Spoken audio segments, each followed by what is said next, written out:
Le Premier ministre, Robert Begré-Mombé, a invité les populations ivoiriennes ce samedi 25 novembre 2023 à Abidjan Plateau à préserver la paix, la plus grande richesse de la Côte d'Ivoire. Il s'exprimait à l'occasion de la célébration de la 27e édition de la Journée nationale de la paix, JNP 2023, placée sous le thème « Laissons derrière nous le passé pour construire avec la jeunesse une paix durable dans la diversité ». C'était en présence de Sa Majesté Nana Désiré Amon-Tanoé, président du directoire de la Chambre des rois et chef traditionnel et membre du gouvernement, dont la ministre de la Cohésion nationale, de la solidarité et de la lutte contre la pauvreté, Miss Belmondo Dogo. Pour la ministre en charge de la Cohésion nationale, le thème de cette édition est une exhortation aux hommes politiques en particulier et aux populations de façon générale à poursuivre cette nouvelle dynamique collective en faveur de la paix. Elle a invité l'ensemble des Ivoiriens à œuvrer à offrir un futur prometteur aux jeunes qui représentent près de 76% de notre population.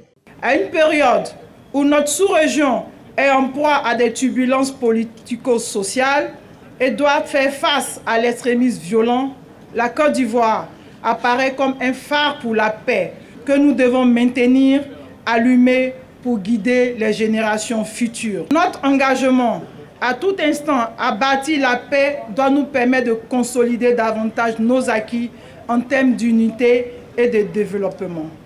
Nous l'avons prouvé lors des dernières élections législatives, régionales et municipales. Œuvrons donc ensemble à offrir un futur prometteur aux jeunes. Pour Robert Begré-Mombé, la paix est la somme de l'humilité, de la tolérance et de l'appropriation de toutes les vertus qui nous rapprochent de nos frères et nos sœurs. Selon lui, 4 années marquent une pierre blanche. La célébration de la paix en Côte d'Ivoire, il s'agit des années 1973, création de la Fondation pour la paix à Yamoussoukro, 1996, institution par la Côte d'Ivoire de la JNP, 1997, la Fondation pour la paix, renommée Fondation Félix Houphouët-Boigny pour la recherche de la paix. La 4e année, l'année 2011, a-t-il expliqué accède au pouvoir Alassane Ouattara, un grand disciple du président ivoirien. Tout comme Félix Houphouët-Boigny, le président Alassane Ouattara pense la paix, agit pour la paix et dans la paix. Il faut préserver la jeunesse de tous les fléaux qui dérangent le monde. Il faut conduire la jeunesse à aimer l'effort, la solidarité, à aimer l'amitié et surtout à aimer les vertus qui rassemblent tous les hommes.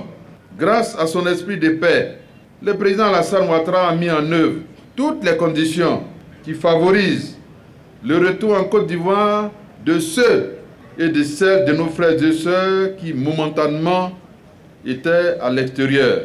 Pour son humanisme qu'il a toujours caractérisé, le président Alassane Ouattara a accordé la grâce à plusieurs détenus de droit commun et réintégrer les fonctionnaires à leur poste dans l'administration pour tous ceux qui momentanément étaient à l'extérieur du pays.